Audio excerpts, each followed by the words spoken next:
welcome to another episode. If you might want to sit down for this podcast, I'm your host, Kevin Von Helvet. Got a wicked special episode, this one. First ever episode recorded in my home studio, live, like with someone with me. And that person was Murray, the Cretin Acton, founding guitarist, vocalist of the legendary Dayglo Abortions.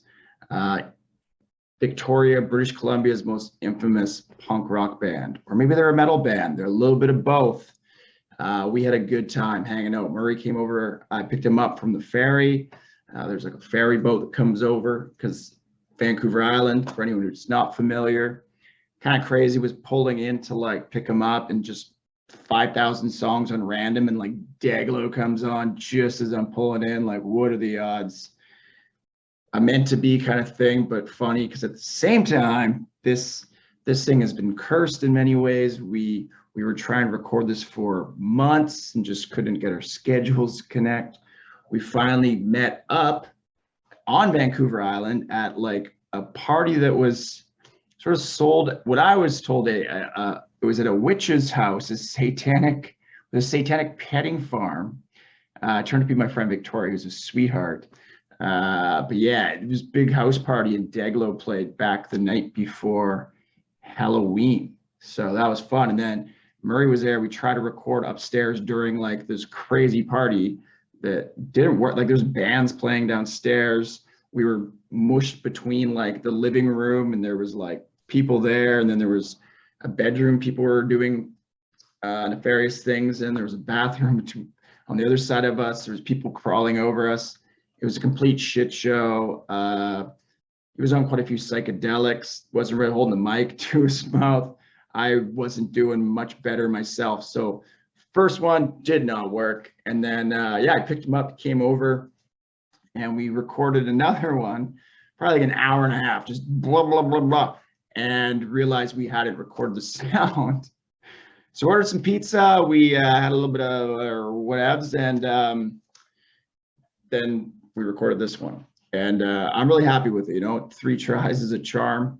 I'm in Jacksonville, Florida. If you're noticing a weird background, I'm actually on the road now doing speaking tour in Florida, which I'm really stoked on. Had some great days since I've been here. Brought my whole little kit here with me, minus the chai pig painting. That would be tricky to carry on a plane. But yeah, my computer just went down. I had to reload the drivers. My sound box, mixer, whatever, and mic just stopped working. Like, so I'm recording just with my webcam that I always use, and the mic on this. So hopefully it sounds good. I'll try to doctor up if it doesn't. But yeah, this is a really fun episode. I think you're going to enjoy it. If you are not familiar with the Dayglo Abortions, check this out, because you will be. If you're easily offended, maybe time to bail. Murray's got a twisted sense of humor. So do I. So do a lot of people.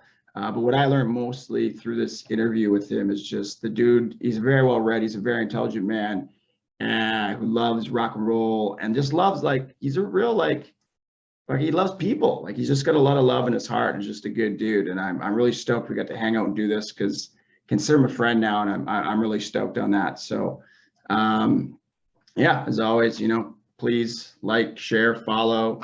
At Sit Down for This Podcast is the Instagram, and also the YouTube. You can find all the past episodes and all the other episodes. You can listen on all the links are on my website, www.sitdownforthispodcast.com, or comedyhereoften.com, where you can find my podcast and a bunch of other ones from comedians from all over, I'm pretty sure North America, and maybe beyond.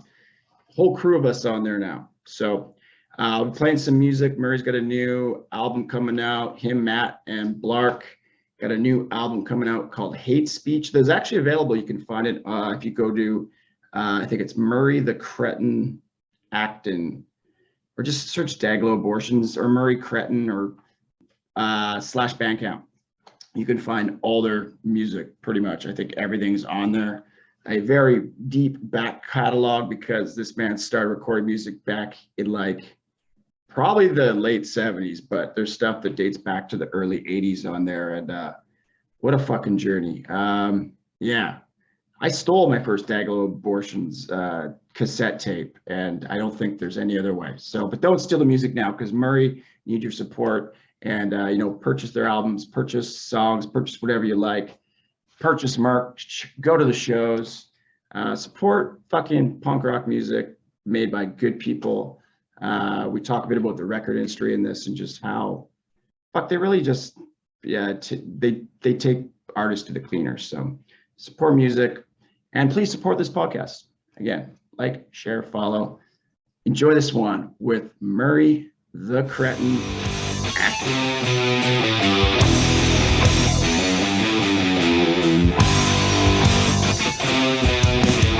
If you don't want your kids to smoke, you should teach it in school, because it should be obvious they don't obey your stupid rules. We're continually beaten down by idiots and fools. Fucking We're rolling. We're rolling. All right. Okay. So here I am. Here I am. Here we are, face to face. Walking down the street. Couple of funniest looks from. I was gonna do a couple of fucking goofs. Yeah. I was gonna do the silver spoons. Okay. So we're gonna crack this bottle of shitty champagne. Oh my God, that was actually quite good. I don't know. Well, I mean, I'm not actually. I find on the more price expensive- range. The more expensive champagne is, the shittier it tastes. yeah, It's all this stuff's so fucking dry it makes your mouth pucker and everything. Eh? we've got a $20 bottle of champagne because it's the first show. Wow! We've Fucking Jesus! we've I could done. use a fucking eye around here. We've done in this studio live in person with my man. No, this is actually the second one technically. Well, yeah. It's the first one that hopefully works. Yeah. So we're gonna have a little bit of champagne, a little bit of OJ.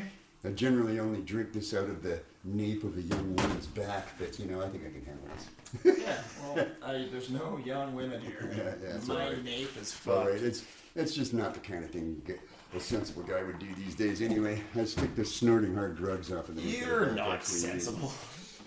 Sensible. Well, sensible is a relative thing, isn't it? I would think so. All right, so we're gonna take two. So we've tried this before. God, the last one was good too. You should have heard it. It was so good. It was 17 hours long. Yeah, almost. I'm with the one and only Murray Acton from the amazing fucking Dayglo Abortions. Yeah. Okay. For my first ever in-studio podcast. So here we go. We're going to start this. Okay, Kev. I'm in. How you feeling, man? Me, I'm feeling pretty good. I was that pizza was good. Couple of drinks. Good pizza. Nice and relaxed. Yeah, it's all good. You're going to rock your... Fucking snowing outside. You're going What the to rock your bifocals for the... Am I gonna rock? No, I'm not gonna wear my fucking goddamn stupid broken glasses. I like them, but you weren't wearing them last time. No, I wasn't wearing them last It time. could be our luck charm that this actually works out. Well, it's working. You can see that right there? That's it working. We're, we tried doing this once earlier, and it 2-hour episode, didn't record a goddamn thing. So let's try this again. Okay. So where do you want to start? Anyway. Well, do you mind? We started last time with just the story of the Dayglo Abortions, which I feel is a story that most people don't know. Most people, some people know it, some people don't. A sordid tale. Okay, so you want to hear that one again? Okay. Yeah, no, for the first time.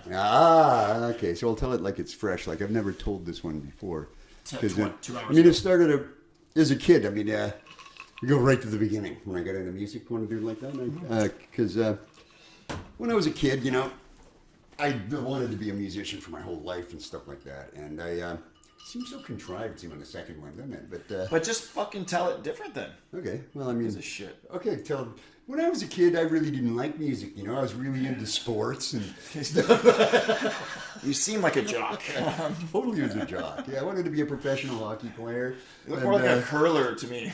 Yeah, no, I know. But anyway, it's just going on it here. That worked pretty good, I guess, and it was sort of the truth the way it happened. I guess it was probably for the best, and because we don't know fake news around here anyway. But so I fucking It's true news. when I first started getting into music, I was like really young. I was into the Beatles and things like this, and in the '60s and shit. And my parents, I was about maybe 5, and my parents got me a copy of that Walt Disney record. What's it called again? Oh, Peter and the Wolf. Yeah, that one. Peter and what? Peter and the Wolf, it's called. I didn't even heard You that know, one you never before. heard of that. It was like one of Walt Disney's earlier ones. One of his famous lesser known. Leopold Stokowski was the conductor who you've never heard of either, I'm Nope. guessing. Leopold Stokowski was the conductor of, I think, the Boston Philharmonic Orchestra. Oh, shit. And he had a Russian name, so they believed him when he told them that he was actually a professional conductor, which it turned out he was actually the janitor. They found this out years later, after more or less when he was retired. He admitted that he'd been lying all along and was just faking it, you know. But an aspiring... How hard could it be? I'm just, you know, Like this. just like the mop. They're like, why is he fucking conducting with a mop? Yeah. So that's the truth. That should have been their first. They found out he was a complete fraud at the end of it all. Anyway, but that's a side. That's I kind can of a respect side that. story. Eh? Yeah. But in Peter and the Wolf, anyway, it's a story about Peter and this wolf, obviously. And there's a scene in there about, I don't know, halfway through the album where Peter's walking through the dark parts of the forest and the wolf is kind of stalking him. Yeah. And the music goes from your just typical Walt Disney light music. It gets all dark and creepy. It's, you know, with bass strings and bass woodwinds. It's going dum, dum, dum, dum, dum, kind of like Jaws or something like that. Yeah. And I heard that and went, oh, fuck, that's cool sounding. That's creepy and scary. That's what I liked. And I pretty fairly wore that part. Played that part of the record over and over again to my parents again. And that's, listen to the whole record instead of just that part. I got, but the rest of the record sucks. It was just a soundtrack? It was the music that I liked. Yeah. And the story. Not even the movie. No, I didn't care. But no, this was a record. Just I the played it on the records. record and just keep listening to this dum dum dum dum part. It was so cool sounding. Yeah. And I kept looking for this as I grew up as a kid. I found other stuff like I think it was the Peer Gynt Symphony there, the Hall of the Mountain King. There goes dun dun dun dun dun dun dun dun dun dun. Oh, yeah, dun, yeah. dun, I know that one. Bum bum, nice and creepy sounding bass again, bass strings and shit. Ominous. And this went on. I wanted to be a musician. I grew up just with this sort of burning desire that it wasn't even like that. It was like I knew that this was what I was going to do for some reason. This is why I'm here. Yeah, I mean, I knew, and there wasn't even any doubt. I'd lay awake at nights planning out my stage performances and shit like this. Eh? Yeah. Anyway, I get into the older on, and I my cousin gave me a guitar. I guess I got my first guitar when I was about I would have been about 8 or 9. And Just a present. this is or my like a cousin, hand-me-down, like, hey, the buddy. guy that gave me the hash with the opium in it when I was about 9. Yes. And got me real sick and stuff like that. But, and another time that we met, he was going from his parents' farm in Saskatchewan, where I'd gone to visit them, to back to his place in Calgary. I They think had it was. opium in Saskatchewan? Oh, he went to Nepal to get the opium. He was a hippie. This is in the 60s. He came back with his super long hair and his fucking, and I remember watching him change in his bedroom one day, and he didn't wipe his ass very good either. He had like a bit of junk in the trunk there or something, like the hairy butt with shit hanging off Bag it, of you know? opium. Yeah, but anyways, he irresponsibly got me high on Nepalese cashmere hash that has layers of opium interdispersed with it. Yeah. I got mightily sick and they thought they had killed me almost, but another story anyway. And the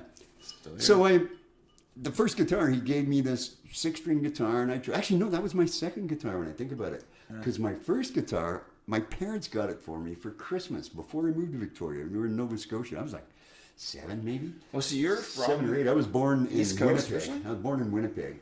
My old man was in the Air Force. He got transferred around a bit. So early years grew up in this town, Greenwood, Nova Scotia. It's an Air Force base there. And I was doing what I normally do around, November sort of area like this. Was parents had gone out and left me home alone, which they were wanting to do. And we were allowed to do that back then. It was acceptable. I mean, I had a younger sister, so I had to stay home and take care of Look my after her. infantile sister and shit while they were out. But I'd dig around the house and find the Christmas presents. Yeah. And I found a guitar. And I Was told it them, wrapped up or was it? no, it was in its box still. Yeah. And I told them I wanted a guitar. I'd seen Yeah. this one. It was a Kent. It looked like the devil. It had like horns and stripes and like 20 pickups and all these switches on it. Yeah. I didn't get that one. I got this like little shitty acoustic guitar, as it turned out from them. But it was a guitar nonetheless, eh? It made. And I put it back in the noise. box. I didn't even try and play a note on it. And I went back in between sometime in November and Christmas morning. I had myself pretty fairly convinced that I could already play guitar. Right? Yeah. And then I was just going to pick this thing up and start rocking. Didn't work out like that. I picked it up and it, like, not only was it not in tune, but it also hurt to play it too. Yeah, hurt your fingers when you first start, right?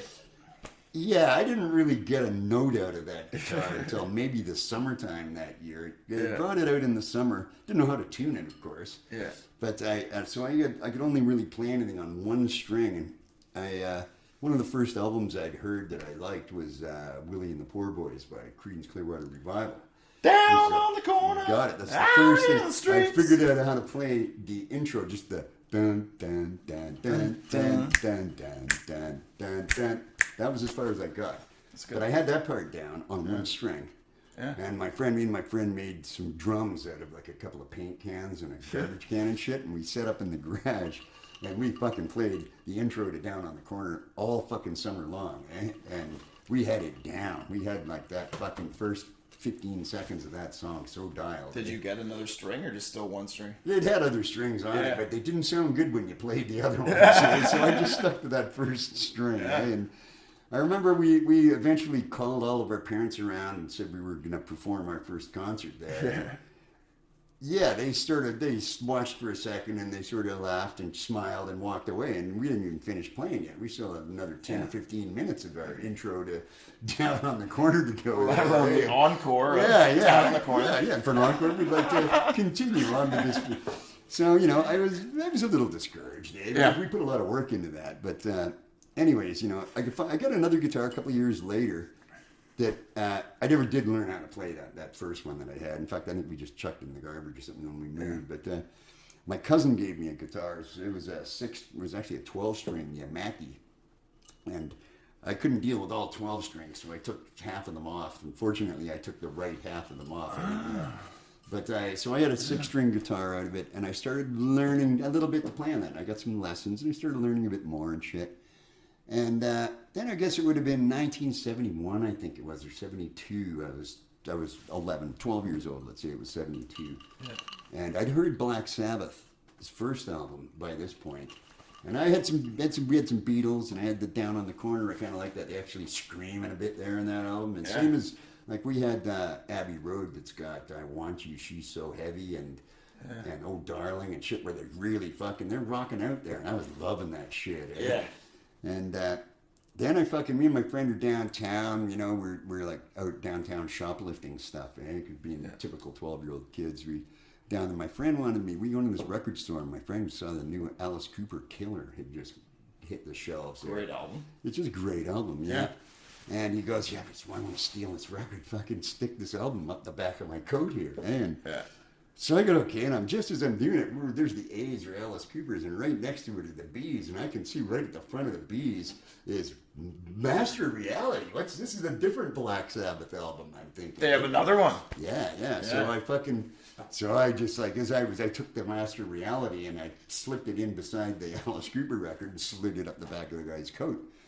And we walk out of the store. We got away with it. Lucky for him too, because I would have just fucked right off. But anyways, we got away with it. And we get outside. He goes, okay, get the records out. Yeah. The record out. And then I get the record out. And he goes, what the fuck? It's not my record. What's this? Yeah. I said, it's my record. This is better. That's my record. I didn't know it was. I didn't know what it was. I knew the Alice Cooper was probably going to be good. I think I heard it before already too. Yeah. But the Black Sabbath one, something about that record just was speaking to me. Eh? So we go back to his place and smoked a bit of pot like young kids like to do and stuff like that. And this is back in the day, and you know, you might think I was a little young, but this is back in the day when this pot cost $20 an ounce, and it was predominantly seeds. Yeah.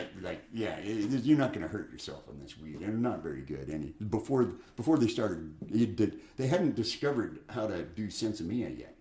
At that time, so I didn't even know what that is. That's when I know a reggae song about it. When you don't allow them to breed, you keep them from being fertilized. Yeah. That way, they're really fucking potent instead of being total shit with seeds in it. Right? Okay. The stuff with seeds in it's yeah. But anyways, I fucking get there. He goes, well, let's listen to your Black Sabbath record first, kind of shit like that. It's like it sucks. Yeah, as if it's gonna suck. Yeah. So I put it on.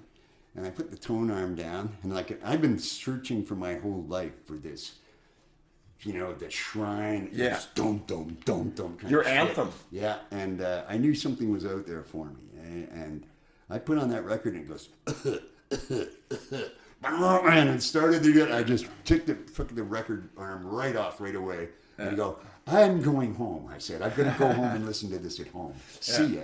And he's like, oh, whatever, fuck you, man. You know, so I go home and I get fucking nice and stoned on the joint. Did you smoke another joint? I don't think I had any. I think I just smoked, I was plenty You're stoned. pretty young. Man. That was I was stoned. I'd run home. It was only like a block, and I fucking put the goddamn record on, and that fucking changed my life. That thing, that fucking record. It was so heavy. I was like 11 or 12 years old. I'd been looking for that everywhere. Yeah. Like I signed up for a music class in school and then quit because they were just playing shitty gay music like all the other stuff. Yeah. So, you know, no offense to happy people or anything like that. Yeah. You know what I mean? I mean, I don't.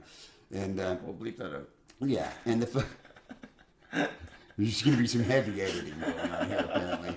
Apparently, he's going to be bleeping a lot of stuff out. The last one, we had some good conversations about. This is a question I'd like to pose to you guys because I thought that was a valid point we made there. Yeah. Do you think it would be easier to eat a baby or to fuck a baby? Yeah. That was why I didn't record the first one. Because I'm pretty convinced, you know, that presented with this, I don't think I could fuck a baby, you know? I don't think I could keep an erection going with that little baby going, don't stick it in me now. My mom, dad does this to me. Don't do this again. That's I'd a be going, toddler. oh, That's it's a baby's boner not killer. that's a Boner toddler. killer, right? Regardless, it's Boner killer. bad. Yeah, I think it'd just be, whereas, you know, you might be, if you got super high. I'm out of here.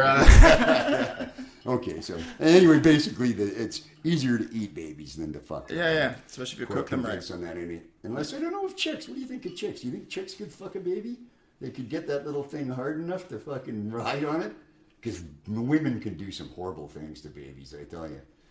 It's probably been done, but You ever seen that cigarette package that says cigarettes hurt or harm children? Yeah, they and still the lady's smoke. butting a cigarette out on the kid's hand. No, I haven't seen that one yet. Cigarettes hurt children, and she's like grinding the cigarette in the back of the kid's hand.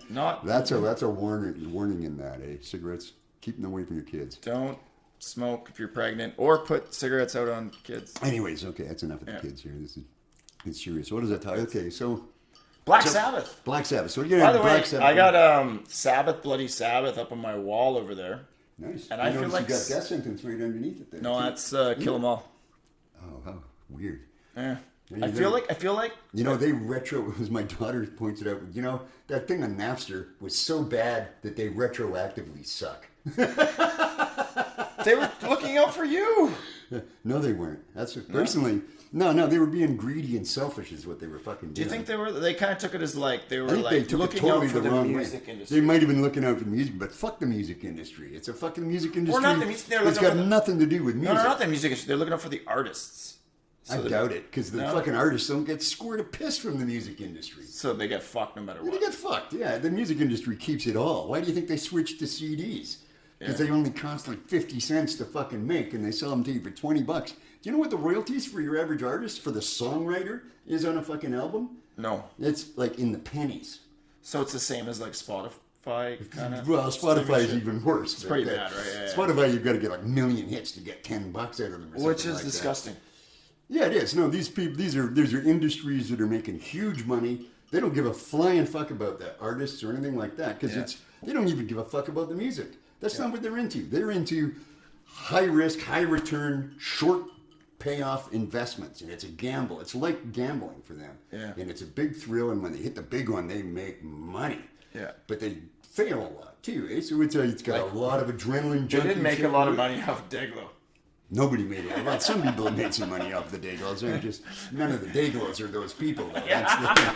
I mean, Dayglos have made liquor companies some money. You know? They made lots of people money. Lawyers? Just not so much us. Maybe a That's couple all. lawyers. Yeah, my lawyers probably got paid pretty good, you know. But that's, you know, fortunately not why I did it. So No, I'm fucking. you know, and for the right reasons. but this thing, you know, I was a young kid, it was in the early 70s, been to Black Sabbath and all of that sort of shit. And, you know, I liked Zeppelin. Then Ozzy left Black Sabbath. Yeah. Everything kind of went weird, eh? Because, like, I was into the basic shit, heavy stuff, you know? And started looking at the other bands, like, what the fuck was going on then? Any of these bands like Journey and shit like that? Journey sucks. No kidding, eh? Yeah, Like, yeah. or how about fucking Styx? or Toto or something like these I bands. am it's part of the all- Turbo Yugen, and Africa is a very... Okay, that's a we'll great just song. leave that one out of it, okay? I mean, we don't even go there because, you know, my house canceled by saying the wrong things here. But anyway, no.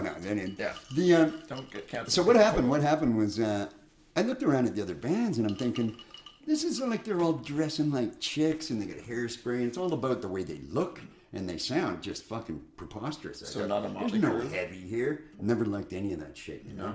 I thought they were all just...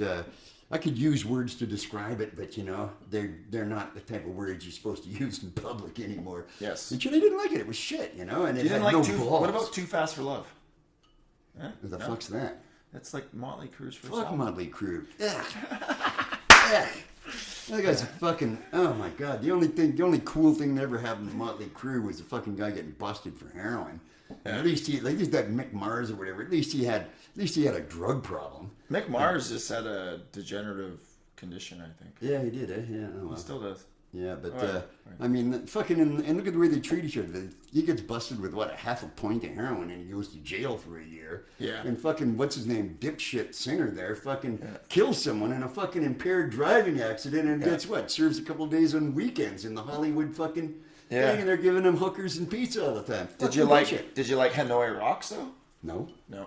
That was the guy that he killed. Yeah, They yeah. had to actually do a fucking DNA test to determine his gender. They thought he'd killed some chick at first. Oh, really? Because of the way those fucking idiots dress. They were pretty androgynous. Or Yeah, that's whatever. one way to describe it. I was big into that shit. I had like I never liked the hair metal. See, I'm older than that though, eh? yeah. That stuff. When I was a kid, that's to what compare was that, like. yeah, that might have seemed heavy to you as a kid, but I was fucking out of Black Sabbath and Dazed and Confused and fucking King Crimson, Starless and Was there a 5 band Black. called Dazed and Confused? No, there's the song Dazed and Confused. Oh, by fucking Led Zeppelin. Yeah. Okay. Fucking just monstrously heavy shit, and Yeah, fucking and King Crimson and Vandergraaf Generator, and these fucking bands were like fucking heavy, you know, when they put their mind to it, weird and heavy and cool. I like that. Yeah. And I started looking. I got into more weirder music. I got into a lot of Frank Zappa and some weird jazz shit, and I was just experimenting around. I had a pretty open mind for music, but I didn't like pop music, and I didn't like stuff marketed for the straight world. That wasn't my bag, you know. Pop And music, like 18-minute long. like Motley Crue and shit like that. No, that's more like, that's not pop music. That's like fucking- that's snorting rails and It's pounding. fucking garbage that's marketed to fucking sell to fucking.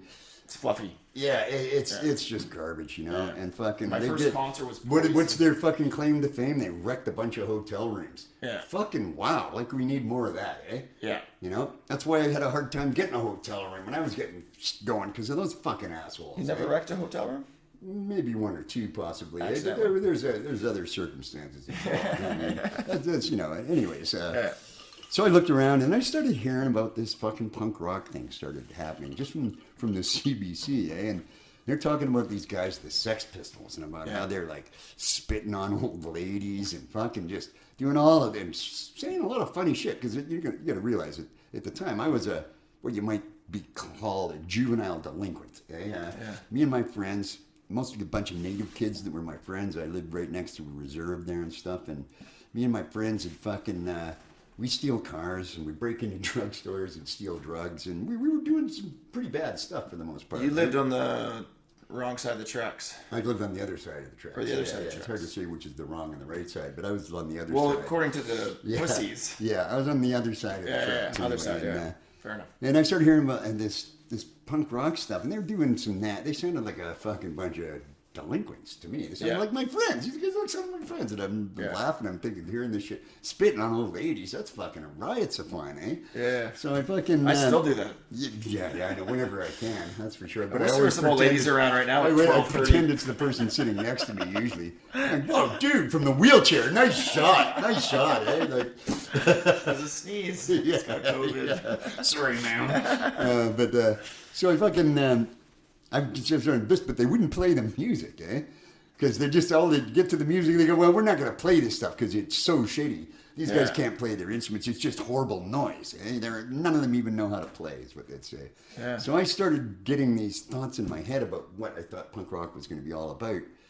And it seems like I was a little bit off track possibly there. I had some weird ideas about what I thought good music was. Yeah. Like I'm listening to Captain Beefheart and his Magic Band. Yeah. At this point, me and fucking Bonehead, the first drummer of the Dayglos, had started. We just abandoned our record collections because of this Black Sabbath thing. You're but like, this is all shit. Yeah, we know, but we'd still listen to some of it, but only at 45 RPM. Eh? We'd put on all our records and we're listening to our entire record collection at 45. We get stoned, and it's like Kiss's first album at 45 RPM. Do you think Kiss sucks? No, I liked them when they first came out. Yeah. I got over that after a couple of years because they're not very good, as it turns out. But once I realized how shitty they were, and then it was all just a schmooze and plus they were dicks. Yeah. But the fucking at 45, they were pretty rocking actually. It was like hotter than hell. You know, even though their voices got up a little high in pitch there. But still, it was some good fun anyway. People thought we were nuts too. They're going, let's go over to their place. No, man, they listen to all their music at 45 RPM. It fucking drives me crazy. Eh? We're like in there rocking. I'm like, yeah. So anyway, I got this idea that music was going to be angry and aggressive and mean. It had to be fucking fast. Eh? Yeah. Like faster than 45 RPM because that's what the fucking straight shit with 40. You know. And, and it had to be angry and weird and scary sounding. Nothing that straight normal people would ever even consider to be music. So I'm getting these weird ideas and I'm thinking, like, God, a lot of the weird jazz shit I listen to is kind of like that too, eh? Like, I put it on, my parents would go, oh my God, not that John McLaughlin stuff again, eh? Just, I'd give anything. Like my mom actually said one day, I would give anything to hear something like maybe Black Sabbath, something I would recognize as music, she said one day. You know, because it was pretty fucking weird, some of that shit. Eh? So I started taking these ideas and thinking, so this is what punk rock is going to be like. I made up my own, like, typical psychotic thing. But that's pretty punk rock. Making up my reality. Because punk rock isn't supposed to really... It's not supposed to be like sound like... Which is funny, because I got these things going. And then I started hearing some punk rock, as it came in, and it wasn't anything like I expected it to be. In fact, a lot of it kind of sucked. It sounded like fucking Billie Holiday, or not Billie Holiday, but Buddy Holly turned up raunchy and distorted and played badly. Yeah. With a fucking funny oi English accent. I mean, this is fucking garbage for fuck's sake. Did you like the Sex Pistols though? I loved the Sex Pistols. Ramones? It was awesome. The Ramones, I liked the Ramones actually I did because I really liked the Ramones. First couple of albums when I heard those, like Rocket to Russia and shit like that. I still think the first one's the tip. Yeah. That's the best. Dead Boys? Dead Boys is the one that got me. Dead Boys is the shit. That was my first punk rock album I bought. Was Young, Loud, and Snotty. I went downtown to buy a record even. Yeah. And I'm looking through the thing and I'm trying to find some punk rock, and there's not a lot going on in Victoria in 1978 kind of shit like this. Eh? But I fucking tripped over this record, just kind of in the delete bin or just in the D's. The Dead Boys, Young, Loud, and Snotty. Yeah. And I'm like, yeah, this is the one. This is going to be it. And it turns out it was actually not even punk rock yet.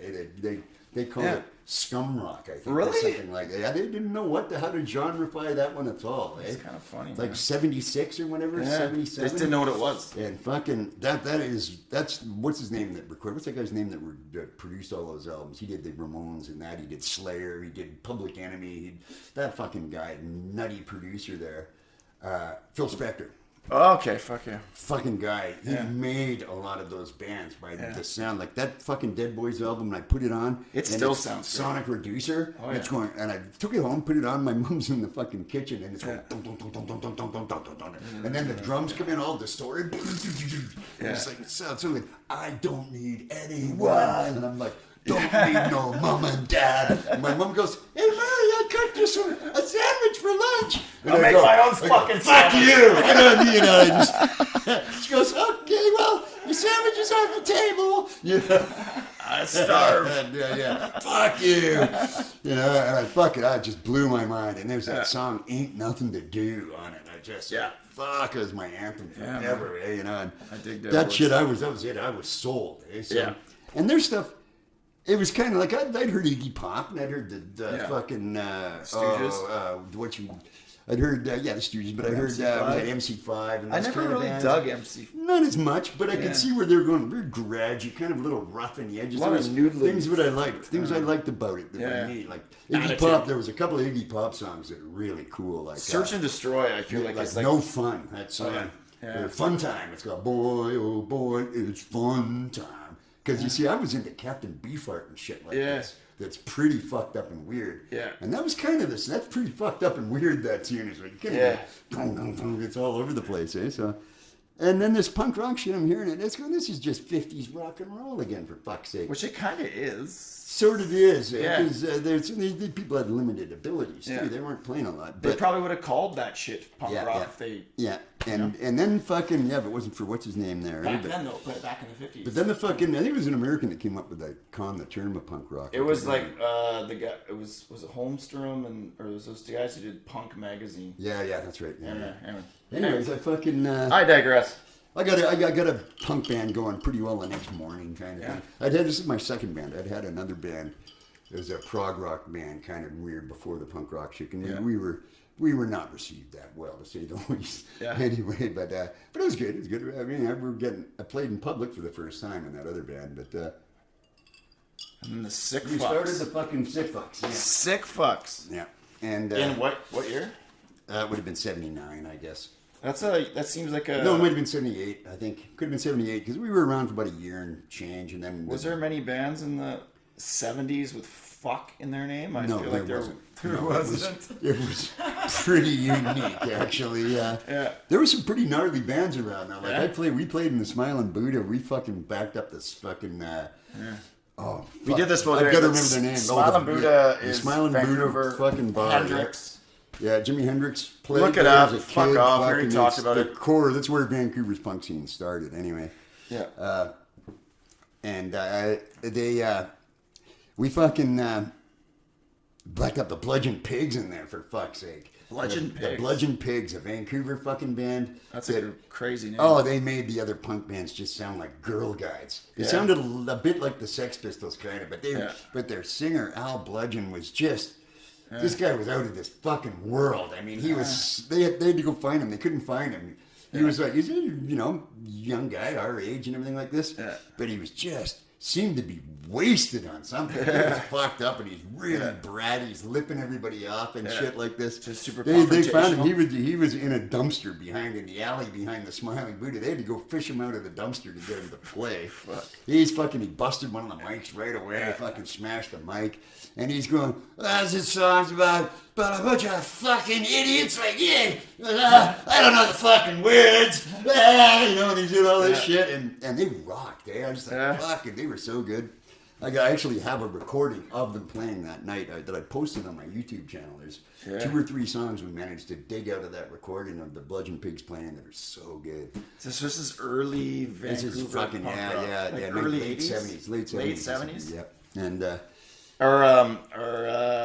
it's like, so DOA, are they quite... DOA had been going, because don't forget, I mean, that was one of my first Subhumans. one of my first big influences is I was down looking for records and I found a copy of Vancouver Complications.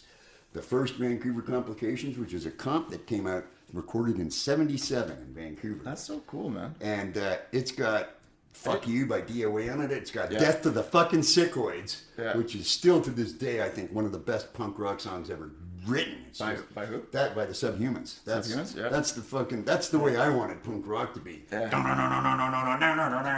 It's all just like fucking super rad, eh? And that is one of the best compilation albums I've ever heard, still to this day, eh? Just so you don't kick it over. Yeah, good idea. That's one of my hobbies, trying to kicking over drinks. Just kicking over. But so we had some good influences and shit, and we got the Sick Fucks. We played with DOA. Actually, DOA, we got played on the DOA show when they came over to Victoria. That was. It might have been their first time in Victoria. I think this was fucking just almost into the 80s there. Yeah. The first punk show in Victoria was actually in 1977 at the fucking Dominion Hall, a Union Hall on Esquimalt Road, which was the place where I played my first show in 1977. And your hood. Yeah. In 1977, I didn't even know about this one, but it was Dee Dee and the Dish Rags. Yeah. 4 girls from Sydney were the shit. first punk band in Victoria. They were shit. killer. They had that song, I Don't Love You, that's on Vancouver Complications. It's a fucking awesome song. I don't know this shit. We're gonna have to find it later. Love you. It's fucking so good, man. Yeah, fuck it. And the way I like my punk rock, kind of raunchy and heavy and Shut cutting edge, eh? You know? Not like the shit you play. Yeah, not like that fucking sissy ass Dayglo poofter shit that I play. I know. I'm just doing it purely to get laid. Pop punk. I haven't been laid in a long time. I'll tell you. Well, don't look at me, sir. Yeah, that's why I was hoping to come over here. I don't think can you run? Probably not so run. fast. Eh? I can't run. I can't feel my ass. I can take a pounded.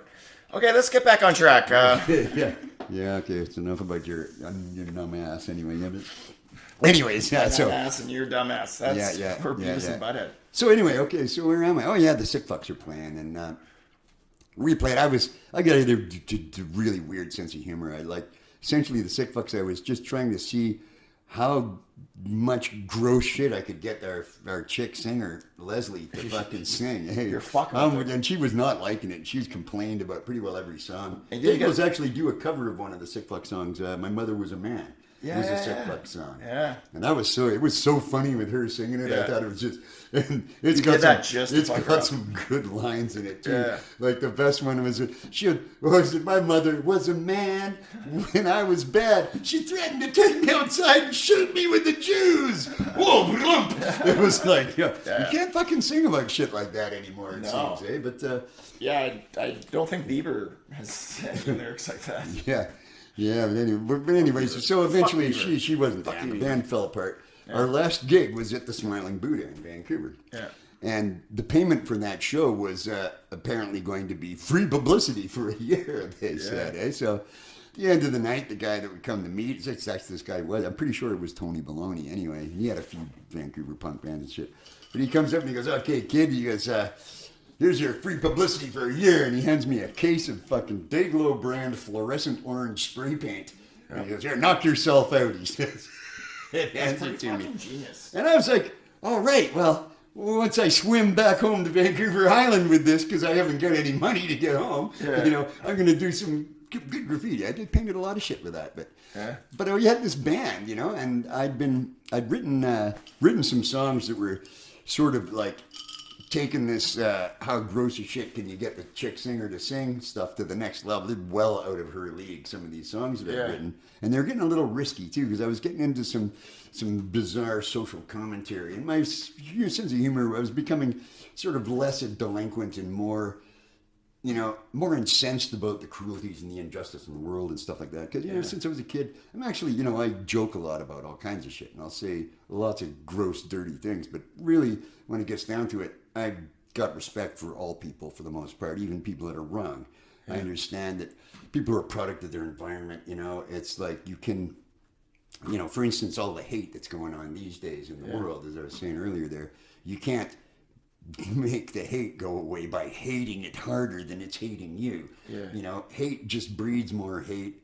If you're hating the haters, you're one of the haters. Two negatives don't make a positive. Yeah, no, and it's not in that world. They don't, and it's like these things are things that have. It's like a disease that you have to cure hatred. You can't drive it away. It has to be cured, and it's cured by fucking good old fashioned way, by love and understanding and compassion and empathy. There's a big one right there. Empathy. Yeah. But humor too, obviously. And there's humor. Well, humor using humor to kind of like bring it to light. Humor is one of those. Doing, right? It's one of the beautiful weapons that we have developed.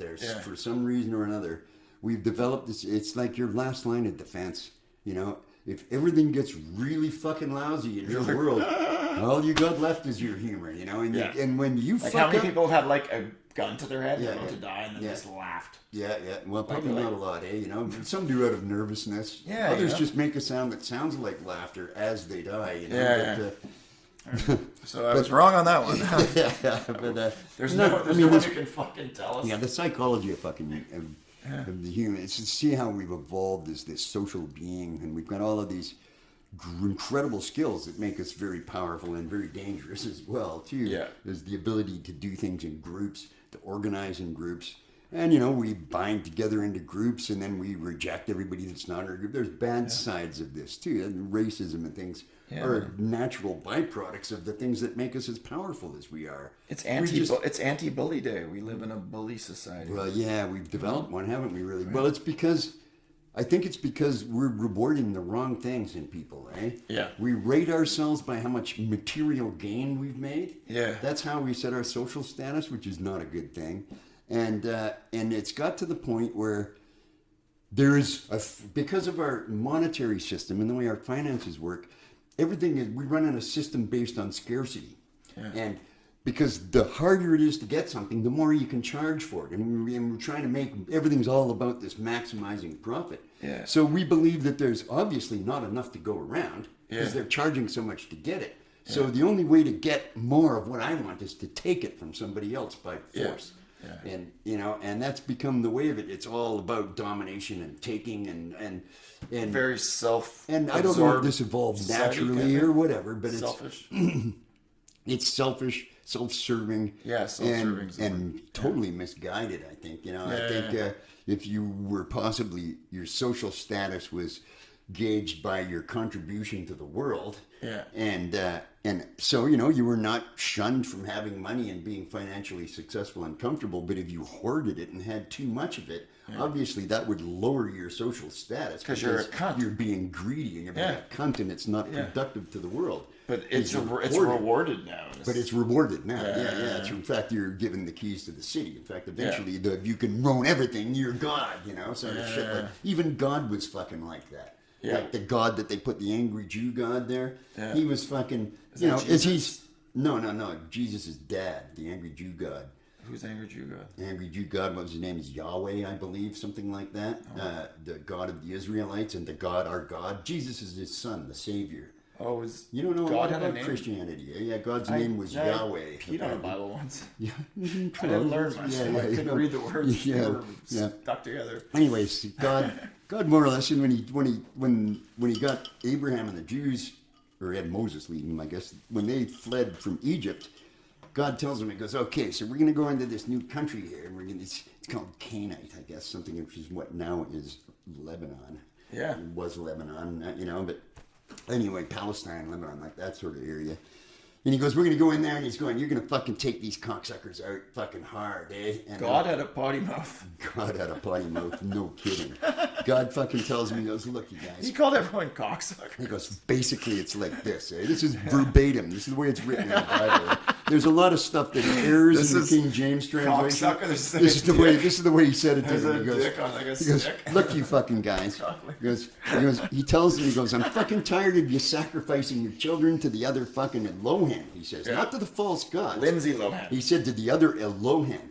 And that is a race. That is other people like him, or other things like him, he said. He goes, like Moloch and Baal and Marduk. He named them even, eh? Those are the gods of the Sumerian cities, of and fucking all of these cities. Molot's the god of Alberta. Yeah, that's Moloch. This is Moloch I'm talking about. The big owl guy, eh? The owl that they sacrifice kids to down in Bohemian Grove there and shit like that. I have no idea what you're talking about. Okay, well, anyways, anywho's, so God tells the fucking Jews, he goes, look, you're going to go in there? He goes, I'm going to knock the fucking walls of this city down, and I want you to go in there, and I want you to fucking kill everybody. I want you to take their children by the ankles and smash their heads on the fucking rocks. I want you to take their cattle and fucking hamstring them and leave them in the desert to die of exposure. Like sadistic shit, eh? To everything, every single living thing, except for the hooker that let us in. She gets to live, eh? God tells him this. God isn't love. And he goes, but I want all their fucking gold and silver comes to me, to God's treasury. You don't take one fucking nickel of it like this, eh? To the Jews. They're, God, we get it. Yeah. So they go in there, and they just kill them. They kill everybody. Just like you said, they're taking babies and smashing their heads on the rocks and everything. Brutal shit, eh? And fucking, and they come to him, okay, so he goes, okay, good work, you guys did that, awesome. He goes, God, and fucking they didn't stand a chance. He goes, I've taken care of that. He goes, next one, right down the street, and do the same thing again. Oh. So they go, okay, so they're doing city after city. Town by town. Oh yeah, they're killing them all. And he goes, these people are scum. They worship my buddies and Marduk and shit like that. See, this is what it's all about, eh? Yeah. And he goes, we're taking them all out now, fucking rights. Where was Satan at that time? Satan was God's right-hand man, actually. Really? He was the guy that did God's dirty work for him. He's God's one of his highest angels, who God would get to do the really shitty stuff. Like Job. Yeah. When Job tested me, I'll tell you about him in a second. I'm good. I know a lot about this. I read the Bible multiple times. Yeah. Just because I like fucking with Jehovah's Witnesses and stuff like that. What do you do? What's your go-to if a Jehovah's Witness comes to the door? Oh, I say, come on in, you guys. And you just hang out? Oh, I come in. Yeah, you guys. Would you like to talk about God? You go, you fucking know I would. Come on in. Slam lock. You guys mind if I smoke a bit of speed while I talk to you? They generally don't come back a second time. Yeah, I had a group of them. I had a bunch of them trying to get me at this one house, and I unconverted one of them. I'm pretty sure with this younger guy. With the speed. Oh, the speed had none. I don't share. Like you get your own. You guys want to get high? Bring your own. Okay, next time bring your own. Fuckface. It goes. But you fucking knock on twice as many doors. Yeah, it's fucking. Yeah, you can do you cover a lot of ground. You talk a lot faster and run a quicker. Holy fuck. Maybe you'll even find the time to read the Bible, because I know none of you fucking idiots have. Tear a page out. That's one thing I find it's easy about arguing with Christians. None of them have ever read the fucking Bible, eh? Yeah. They haven't a fucking clue about it, most of them. Eh? The priests are usually pretty well educated.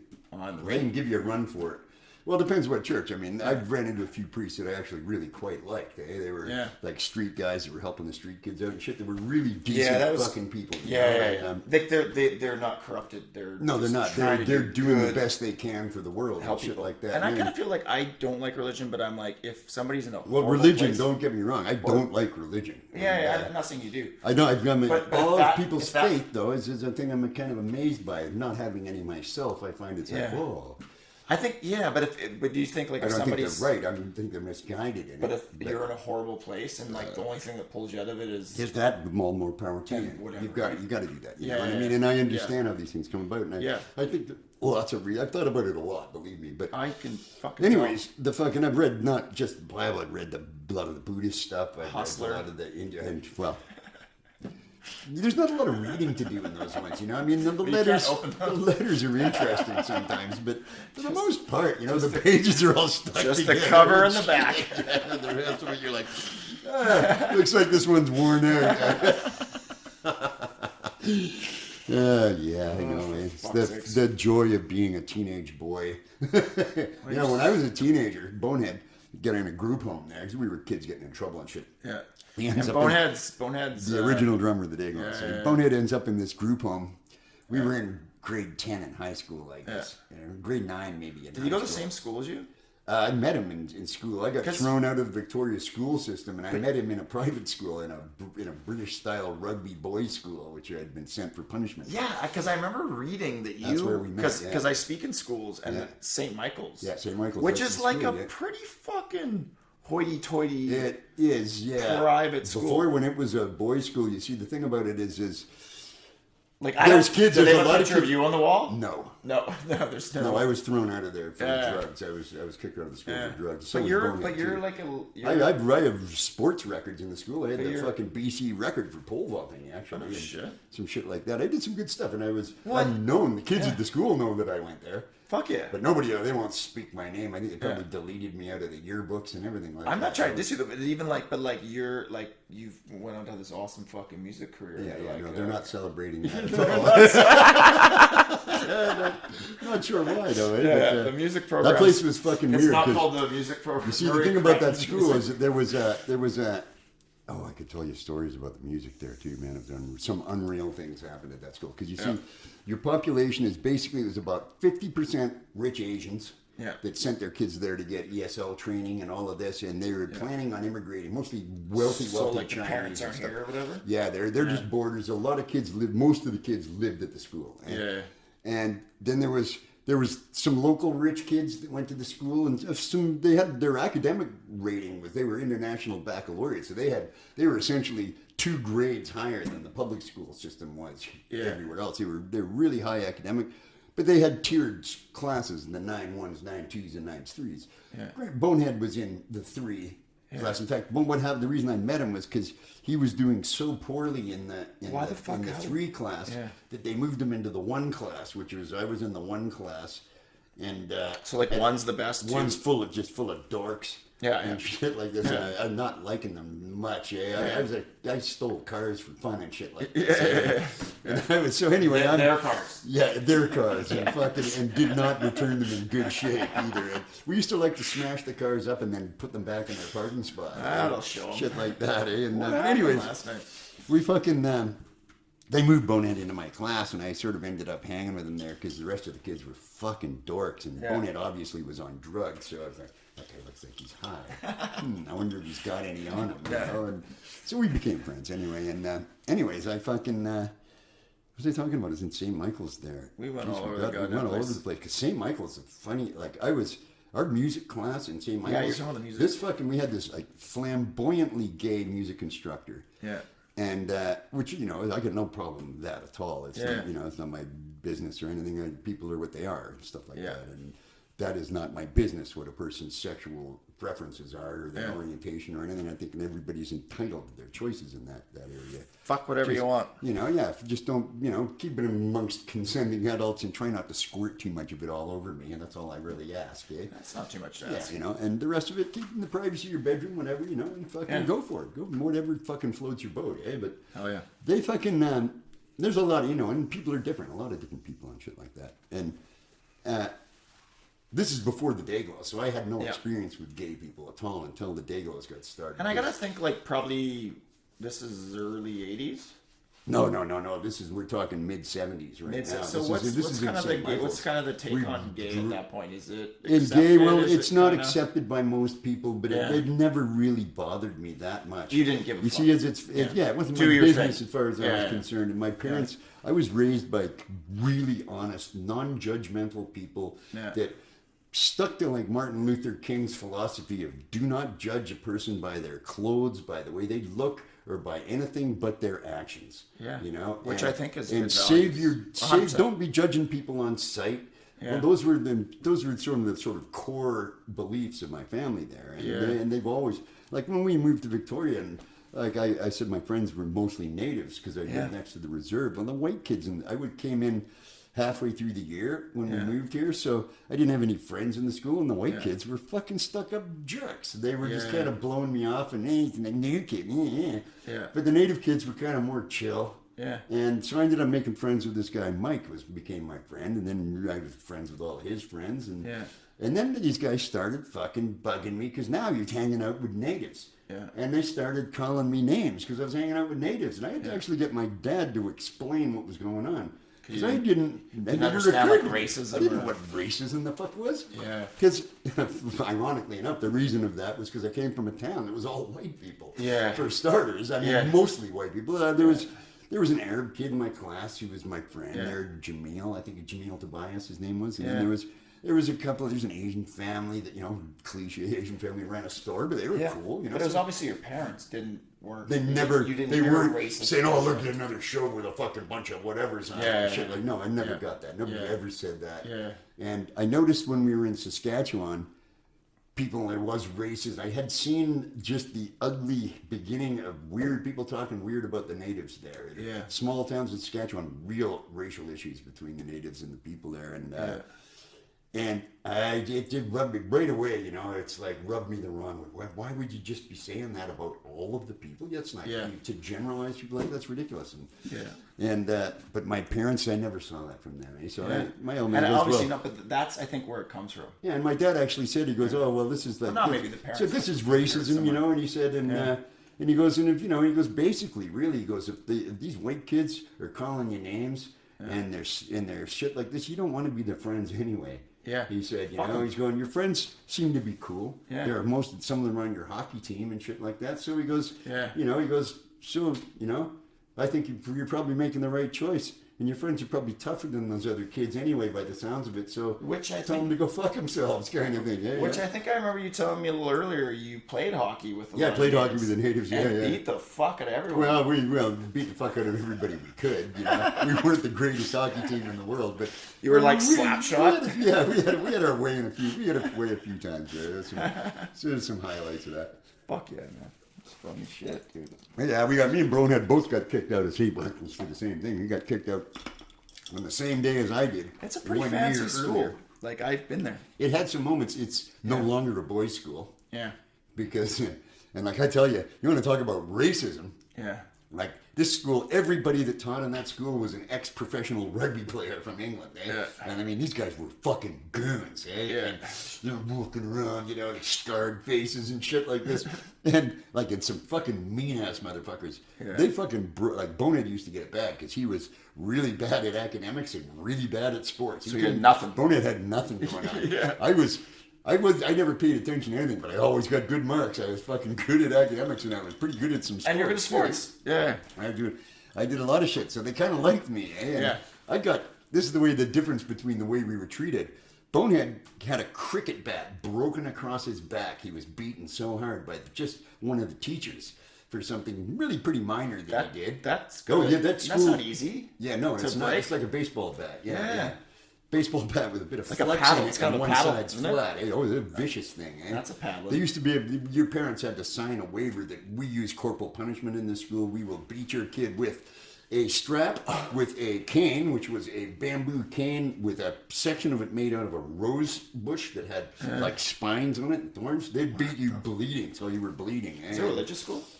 What was that? Was it a religious school? Oh yeah, we had to go to church for half an hour every morning. So was it We'd go to Catholic, or school. was it- No, it was sort of an Anglican kind of thing, Protestant thing. Anyway, but Church of England, I believe, was very English, and all of the teachers were English or Welsh or something like this. And they fucking That's insane to think about that now. Like, and the way I got treated in this school was I got caught smoking a lot. I got a lot. I mean, you get 4 hours of hard labor for smoking. yeah. Every time you got caught. And I'd get caught multiple times. I went there for 3 years. I did 8 hours a day, every Saturday and every Sunday for the entire time I went to that school of hard labor. You like but, your cigarettes, eh? But also, Nothing's after a while, deterring the you. deputy headmaster, whose name was Rugged Dave Williams. Yeah, that sounds like a was mean the motherfucker. Rugged Dave Williams called all of the Asian kids, he called them gooks, right to their faces. Jesus He goes, Christ. you gook, come here, like this, right? Oh, he's fucking unreal racism going on there.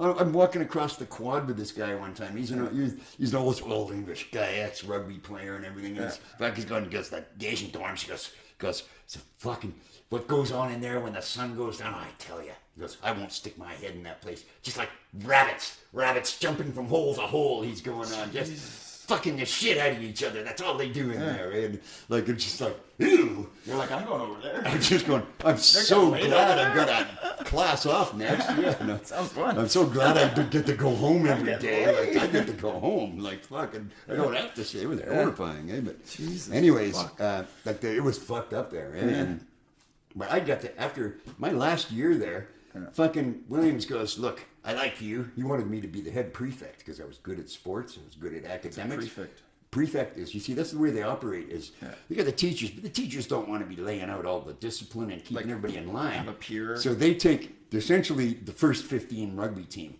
the toughest kids in the school, and they turn them into prefects. You now have the authority to hand out 4-hour detentions and to minor corporal punishment on people too. So you can beat kids, rough them up, you can give them detentions. Essentially, we teach the classes, but you do all the disciplinary shit for us, so we don't have to worry about it. You just rough them up, beat them up, and drag them up here, and we'll fucking take care of the rest. That's we'll a lot of do the paperwork. Eh? responsibility to give to a fucking. So it's a horror show. So Jesus. there's, needless to say, this is the why I'm no longer just a boys' school, because there's a lot of kids getting raped by these guys, eh? Because it's not about the sex, it's about power and domination. Same as in the English schools, they banned them in England as well too. It's All not the boys? Oh yeah. Oh yeah. It's fucking scary, bad shit goes on, and like a lot of raping, a lot of vicious beating and sadism and ritual sadism, ritualistic hazing. Yeah. Hazing. I laughed when hazing never stops in that environment, eh? Yeah. It's all just ritual abuse of your fucking people under you, and power and fucking scary shit. Worse than prison schools, you know. So all that shit shaped you then, eh? 'Cause Oh, yeah, You've had a problem with. With authority. Yeah. Big problem with authority. Yeah. And but Still. anyways, I got booted out of there because of Spud. Actually, Spud had actually did this one. He broke into this drugstore and stole I think it was 10,000 Quaaludes, eh? Yeah. You know, the Quaaludes, and we were making Can't a get killing. Quaaludes anymore, can you? I don't know if you can or not. I haven't they seen them in a long exist? time. We used Yeah. to sell them. We were selling them to the fucking gay dudes in the gay bars and shit. We were teenagers. And we were Yeah. selling. We hung out in the streets downtown. So we'd sell them to all the old gay dudes. And they were loving this shit. And we had this giant coffee percolator, like one of those big ones, filled right to the top with them. And the fucking cop Spud was living in this shitty Skid Row hotel, fucking called, I can't remember, the Ritz Hotel. It's on the Ritz. He had a room in there. The Ritz? The Ritz It's called the is Ritz, yeah. Generally a good hotel. Well, It wasn't there is that- a Ritz. It wasn't that That's- Ritz. That's not that Ritz, believe me. But he brought them out to the school dance there, the Yeah. spring dance. And he couldn't go in the school grounds because he was fucking for downtown. Well, he wasn't from the school and they knew it, eh? But I could go in there. And so what I was doing is Spud's sitting out across the street in the bushes and he's got all of the Quaaludes and I'm giving him the money. So he's holding the money too. So what I do is I'd go in and find a bunch of people that wanted to buy them and I'd get them to give me the money and I'd go over and just give him the money. So this way, even if I get grabbed, I don't know what you're talking about. I got nothing on me. Yeah. And I noticed on about my 10th trip back and forth to the dance, and I come in this one time, first of all, I got met at the door by some guy who's just out of his gourd. He's fucking, because the kids are drinking too, eh? Yeah. Booze and downers. Yeah. And that's getting messy now, eh? There's people are puking and fucking, some of them are unconscious. And I get on stage, and I came walking in, a guy, there was a band playing, I can't remember what some just high school band. Yeah. And one of the guys in the band walks off of the stage, like falls off of the edge of the stage as I come walking in, and I'm like, ooh, uh-oh. I remember selling that guy some of these things, right? Then I'm looking around, and then I see this teacher's got this kid by the scruff of the neck, and he's wearing his right there. And he ratted me out, eh? So I got busted, but I didn't have anything on me. I had a couple of them on me, I think. Yeah. And I fucking... Do you have any on you so right now? Spud got away. Quaaludes? Yeah. I don't do pharmaceutical drugs. Okay. Pharmaceutical shit's bad for you. I stick to only drugs that are tested on human beings. We know more or less their side effects. So stick to the street shit, you know. So that's why I'm in such good shape. You know? So, not bad. For I was you. actually thinking about you because you're 6. You say 61? 62. 62. Yeah. Like I can't do a sit up for Yeah, like 15 years, true. but you're not a fat. Like, No, I'm not you fat. drink I'm- beer and you live. Neither of my parents are fat either. Yeah. My parents are all in pretty good shape. Everyone kind of puts on a fucking beer gut at some point. Though I've sure gotten a little soft over the last 2 years of COVID shit. You know? I lost the 6-pack there, so I'm looking at me. I'm all soft and fat. Yeah, you fat fuck. Yeah. I mean, I am getting a little bit out of shape, which is something I want to watch because I don't want to be fucking. Because it gets harder, it gets easier to get out of shape and harder to get back into it as you get old. And Period. I'm noticing that, noticeably. I've fucking slowed down a lot, you know. And I got if a you- lot of injuries as well, too. So Yeah. I've had some lots of injuries. You fell off a goddamn cliff. Broken just about every bone in my body, except for a couple. I've never broken my collarbone. Yeah. Almost did in that car accident there, but I got lucky. It was almost broken, but I never had my nose broken either, amazingly enough. You'd think I might have got one of those, but I never did. And but apart from that, I can't think of much else I haven't. Oh no, I've never broken a femur either. Yeah, that's I've not a good I've one. broken the other ones down there, and Yeah. arms, forearms, radii, oh my! I've broken my heel. My skull was cracked when I was a kid. I got a fucking walked by this, but going to school, like in elementary school, I'm walking like 5 miles to get to school one morning in the snow, and 6 feet of snow kind of thing in Nova Scotia. And I walked by this building that was under construction, and you know those gray concrete bricks? Like The big gray ones with the 2 holes in them. the big fucking barrier kind of big things? bricks. No, not the giant things. The ones they build buildings out of. They're about like that. Yeah. About like that, about that high, and they're gray concrete things. Weigh 25 pounds each or something. Yeah. Well, this is like a 2-story building. As I go walking by, this kid pushed one of them on the top. And bink, lands right on the corner on the top of my head and bounces off. Bink, like that. And fuck, I'm on the ground. Eh? Yeah, I think so. And I got up, and I must have been kind of concussed because I didn't realize that I was bleeding even until I got to school. Yeah. I was bleeding a lot. Yeah. And I went to school and I had white hair as a kid. It was like just so fair and white, almost albino. And But red at that point. and I got blood. I'm covered in blood. And so I walked into the classroom and sat down, and people were freaking out. Yeah. And I ended up, when I got out, what happened after that? I had a crack in my skull, actually. Just like a little fucking hairline crack that they really couldn't do anything Who to. the fuck And I just got pushes one a cinder stitch. block on someone's head? One fucking stitch. Is it? Out of a concrete brick that landing right on its corner, just like that. It should have killed me, for fuck's sake. You can't. And it's unbelievable that, and the interesting thing is they found a link between even minor head injuries in your childhood and violent sociopathic behavior, Yeah. And the link is really strong. Like Things are about to get weird, people. don't. So I'm one head injury away from a fucking serial killer shit almost. Yeah, but maybe I don't know. But I'm not. I got none of these tendencies at all. Yeah. Well, even there's sports like the football players who should get concussions. Oh yeah, the concussions. But you get even a minor one that doesn't get reported to the hospital. This guy took an NMR scanning machine, portable one, in a van, drove around North America from prison to prison, and did brain scans of the most violent prisoners in the United States prison system, and they've got a good collection of them in there. Yeah. And he found in an overwhelming, 90% of them or something, he could see from the scans that they'd had minor head injuries, not even enough to really cause a concussion, but enough to do damage to certain parts of the brain. Too little, yeah. Yeah, and the links were way too tight. And everybody wear a helmet all the time. Wear a helmet, and be careful there, because you don't want to be eating babies. Especially if you go to a Dayglo Abortion show. Yeah.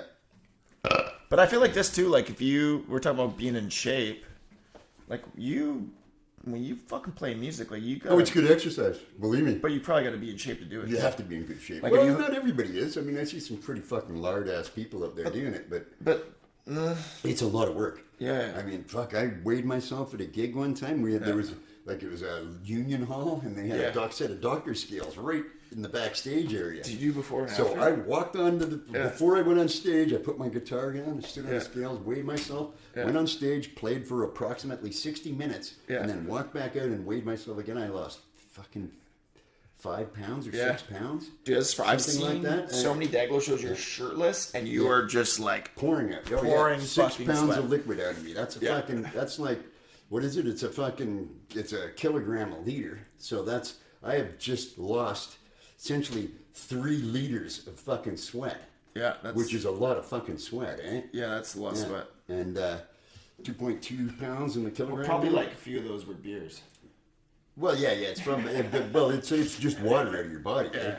And it takes a strip out of you. That really fucking does. Oh, fuck I mean, I watched Matt when we were over in Amsterdam there. Matt's drummer. Yeah. No, Matt's Blind Mark's the drummer. What the fuck am I talking about? Matt's the bass player. We played and it was in Amsterdam, and he goes, it was fucking hot. Matt goes, I just got to do this just to see what happens like this. He goes, hold my camera and film this.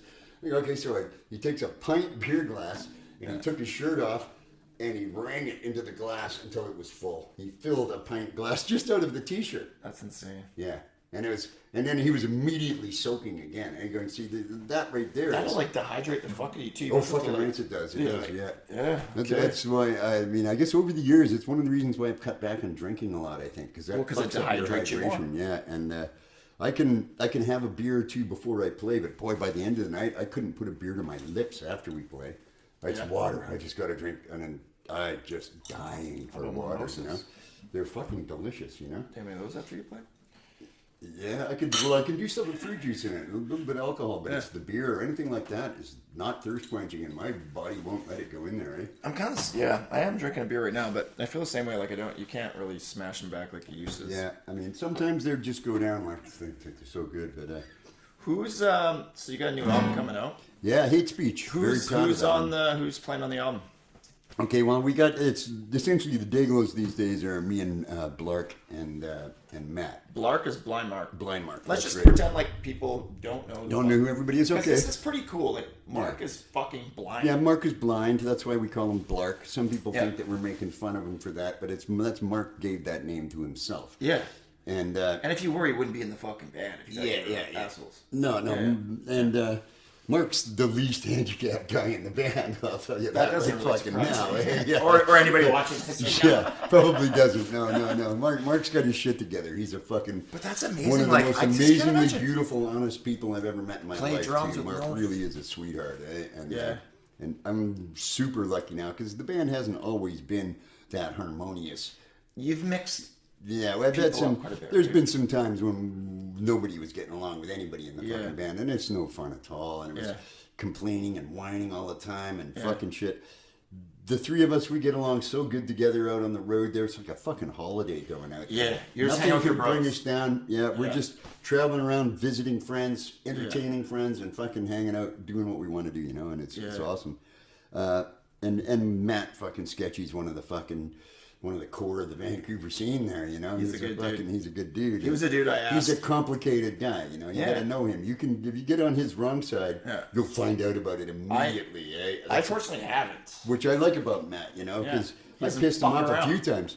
If you cross a line with him, you find out about it like fucking now. There's none of this harboring ill feelings to you or anything. It's right in your face, eh? So, and you know, I'll sometimes to entertain myself will.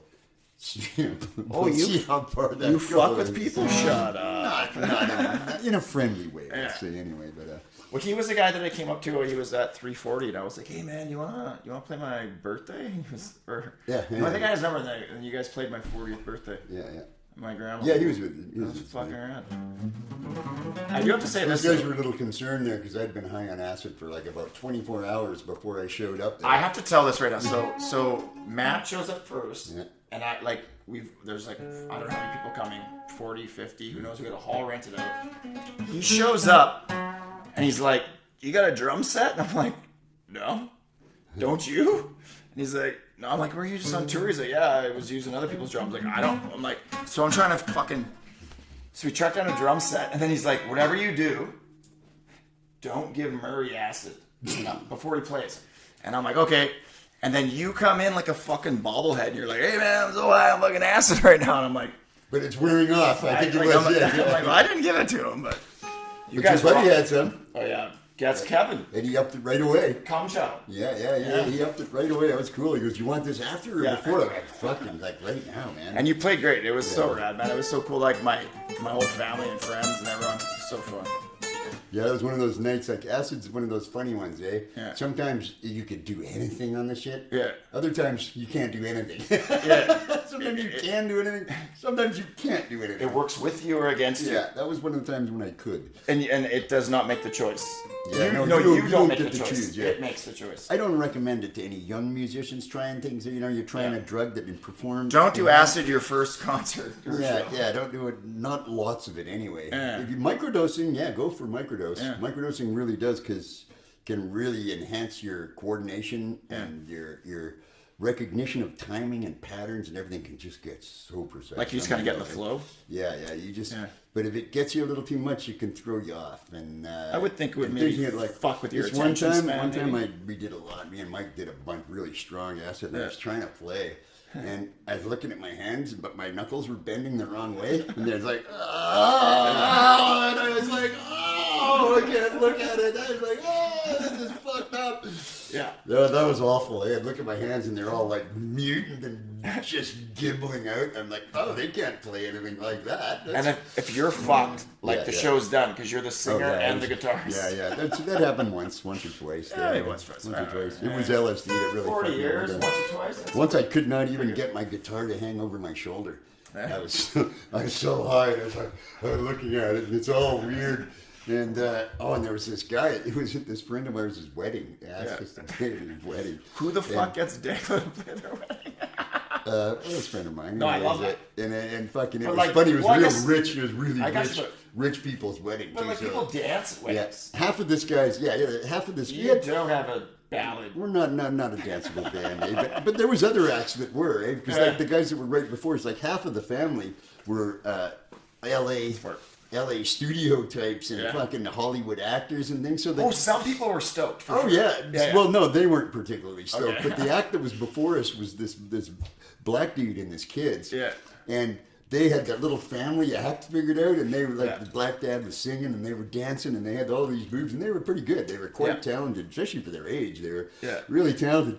And then I came up and I looked at the guy, and I just like out of my gore. I go, look, dude, I'm really sorry for behaving like this around your kids, eh? Like, because I'm fucked up, man. I mean, like, kids, I shouldn't be around kids, eh? And the guy goes, no, it's okay, man. Don't worry about it. Just let her go. And I'm like, you got any lighter fluid? And he looks at me like, why? He's going, oh, I was thinking, I'm feeling kind of Jimi Hendrix here, or something like that, I said. And I was like, fucking, I couldn't get, trying to get the guitar on, and I put it on, and it's hanging like this, and it's all, like, it's all fucking weirded out.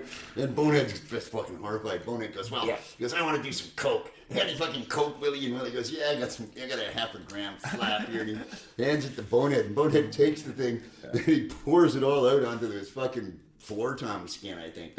Puts it right on the floor tom skin, and Willie's standing beside him, and Willie goes on the bass like this, goes bonk, and this, I see this poof, mushroom cloud, and fucking the coke just, because it made the skin vibrate and the bass sound. Well, he didn't mean to. Poof, it's gone. He didn't mean to do that. So he's like, yeah, so mad now. And I just started laughing. It's so funny because it made this like a little nuclear bomb. I saw this mushroom cloud, and I just pissing what myself. What did you think laughing. was going to happen? And I ended up. I mean, I got as closest I got to playing was I was curled up on the floor with my guitar beside me, and I'm laughing for like 5 minutes. And you know, we should have started 5 minutes ago, and I'm still on the floor laughing. And every time I'd look up, I'd start laughing again. And fucking, I'm going, okay, thank you very much, ladies and gentlemen. That's it. The show's over. We're not doing any encores today. That's it. Okay, let's wrap this fucker up. You got a new album coming out? Yeah, new album, Hate Speech, and hate speech about what we were talking there about hate, you know, and it's something that we got to solve in this world, eh? Because I think, you know, we can blame anybody we want. We can blame the media, and we can blame these multinationals that want their agendas pushed, and the divisory action. They're using identity politics, you know. Thank Trump for bringing that into the mix. Parents blame rock music. Dayglo Abortions. And it's all fucking, you know, it's become weaponized. This whole thing, like, if you disagree with someone, you're all of a sudden a racist, fascist, Nazi bastard, Trump supporter. I'm not a fucking Trump supporter. I don't support either of those fucking parties. I'm not even an American, for starters. And, you know, and I don't support I don't support our political system, is what I don't support. I think it's broken. What's that fucking song on the last album, like, we need to get rid of the government? We don't need to get rid of it. We don't need to. We don't need to change a government. We need to get rid of the government. Yeah, that's that song. That's to prove that we are free. Oh, to prove that we are free is such a fucking banger. I'm playing that at the end of this one. Okay, cool. Yeah, I like that one too. That one, a lot of people like that, it seems. But you know, really, I was just trying to. It's essentially 9 songs about hatred. And just sort of describing various scenarios of hate. And then one song that just tries to pull it all together again, you know. I mean, it's sort of more. It's a kind of clickbait almost, calling it hate speech in a way, because I wanted to suck people into. I wanted to suck people into listening to the whole thing, and you know. I think you have an album called Two Dogs Fucking. One called Fetus a Fetus. Yeah. I think you've kind of been clickbaiting all your albums. Well, you know, it's hard to say. The Two Dogs Fucking. I mean, it did have that title song was called Two Dogs Fucking. And there was Huskies. There was Huskies that were fucking on the front cover. So there was a fair bit of a Two Dogs Fucking thing, and you know, and besides, that's what you do. You know where the title came from. No. For that album was because, well, Mike used to play guitar with us there. Mike's a native dude, and we're sitting around one day, and there's that old native joke, that it goes, this native kid asks his dad, he goes, so Dad, you know, I'm just wondering, where do we get our names from? Where did you come up with that name for me? And he goes, well, son, he goes, your daughter, you know, prancing gazelle or whatever. You know, when she was born, I looked outside, and the first thing I saw was a gazelle prancing across the yard. So she's praying, your brother, howling wolf, whatever like this. You know, now tell me, Two Dogs Fucking. Why do you ask this question? I've never heard that joke, and I didn't know that. And Mike thought that was so awesome. We find it. It's not bad. It's a pretty good one. I mean, it's the funniest thing about, and I got told that joke by a native dude as well. The natives have got a fucking incredible sense of humor. Because they've been through more fucking horrible shit than They got anybody. the driest, most. You know, I saw this old clip, and I just found this a couple of weeks ago. Yeah. Old clip of when the Queen and her husband came to Victoria for the Commonwealth Games, eh? Yeah. And she's in front of the Parliament buildings and everything.